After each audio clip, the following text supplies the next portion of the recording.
temptations of people trying to persuade him, Ansel, join the side of the boss. Get out of prison, be free, give up and say, you know, this is a great regime. So the temptations of Ansel is also part of this play that you're going to see. And put yourself into Ansel's shoes. This is not a happy play, and it's not a happy ending. Why? Because we live in many ways in an unhappy world. And it's good for us from time to time to remember that.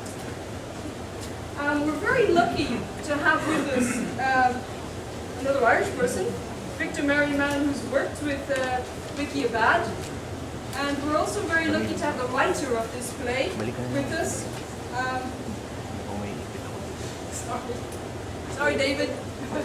David Lloyd, as part of the audience. So do greet them, do say hello, and yes, do you want to give a round of applause?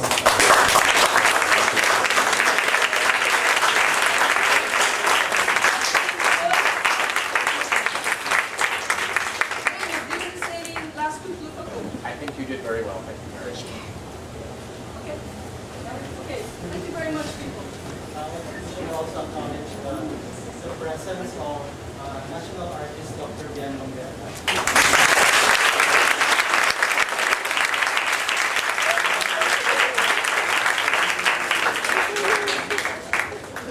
One last little quick thing.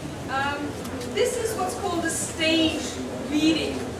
So don't be surprised you're going to see the actors with scripts. But don't be fooled. This is more than a stage reading. They have done terrific work. They put in an awful lot of time and effort, and due credit to each and every one of them for it. People, enjoy yourselves. Thank you very much for your time.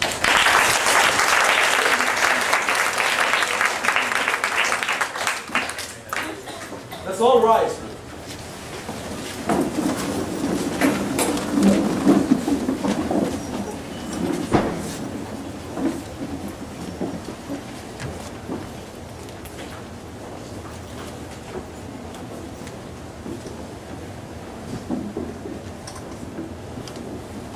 The Philippine National Anthem.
Kritika Kultura, in cooperation with the Fine Arts Program and Tanghalang Ateneo, proudly presents a dramatic reading of The Press, a play in one act, by David Lloyd.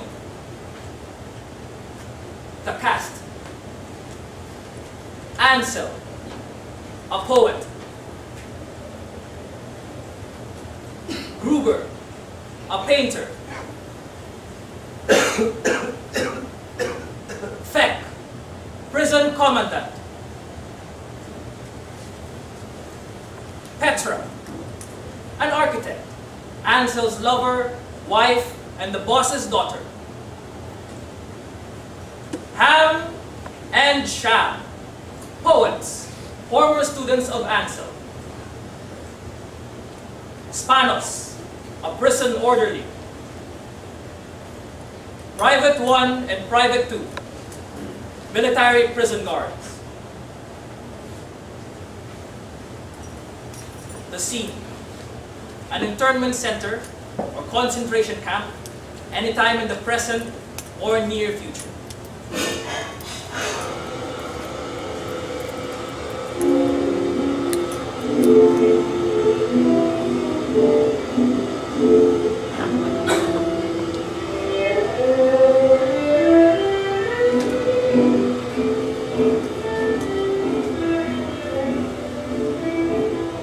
Lights up slowly. A gray dawning. View opens onto exposed, rough brick interior walls. Damp stained, piles of building rubble everywhere. An impression at least of pervasive brick dust. Rough old beams cross the ceiling space. Jerry-rigged lighting with bare bulbs hang from these. On the rear wall, 2 broken windows are barred by tangles of barbed wire jammed into them. Initially rough sacking covers both.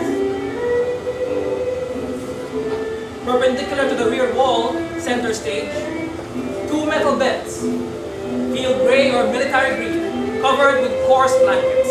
Left is Gruber's, right is Ansel's.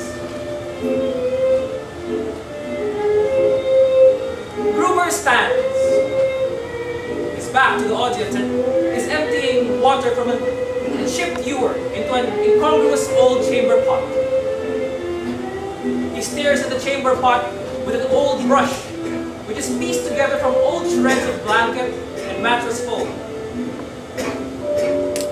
He coughs and grunts, curses with a subtle voice. An old sheet is suspended from the nails above the 2 windows. Gruber looks up, stares at the sheet a moment, and then paints 1 or 2 bold strokes across it.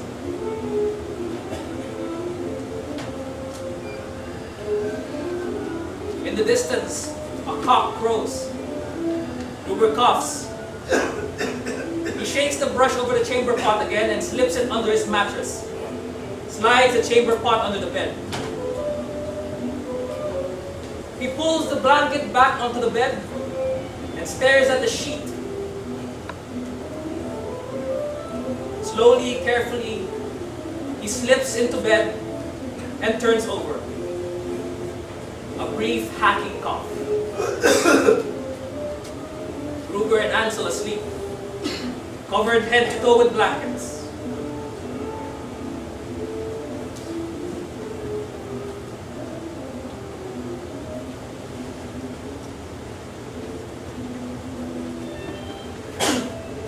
Ansel tenses under the blanket and stiffens, a short scream. He surfaces, flailing the blanket wildly, and looks around. Nothing to be seen. He sits upright a moment, and then subsides under the blanket. He moans, and is still again.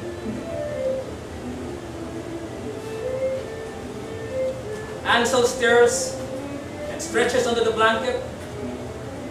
He sits on the edge of the bed, stretches and yawns. Stands slowly, stooping. Scratches his head, hair, torso, calves. Slowly in turn, almost contemplatively. And then more vigorously agitated, scratches his elbow and wrists. He sits again, slumped, head almost to knees.